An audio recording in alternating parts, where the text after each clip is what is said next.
4 tocuri vrea să facă vraiește. E din Constanța, ca ea n-a văzut Franța. Îți taie respirația, tu cheamă ambulanța. Care accent, dar nu e de la dance. E de la Iași, că merge acasă des. Ha, nu e Antonia sau Corina, nu-i nici Alexandra, stai că n-aduce nici Curina. Și satul mare, e un oraș mare. Ai mei petrec până când soarele răsare. Și când se lasă seara, de București în Timișoara, oamenii mei nu stau deloc pe loc. Când mă femei urcate sus pe toc, toc, sus pe toc.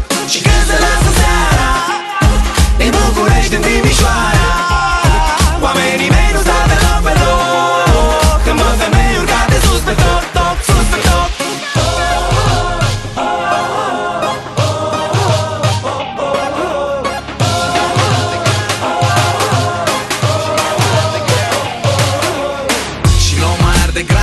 Acum e venti, tipa e din Sibiu și e în parametri.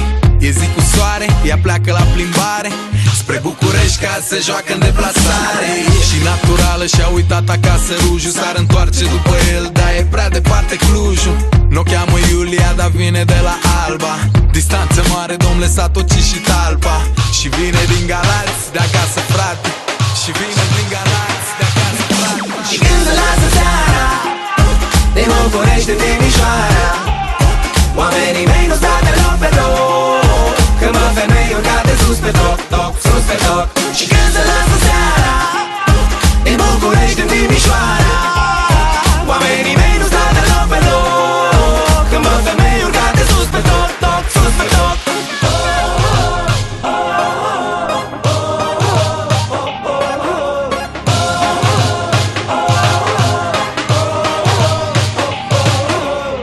Și în Focșani, vinul e bun.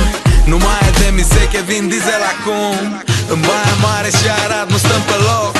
Fetele sus pe toc, vă pup ce-am stoc. Și când se lasă seara, de București în Timișoara, oamenii mei nu stau deloc pe loc. Când mă femei urcate sus pe toc, toc, sus pe toc.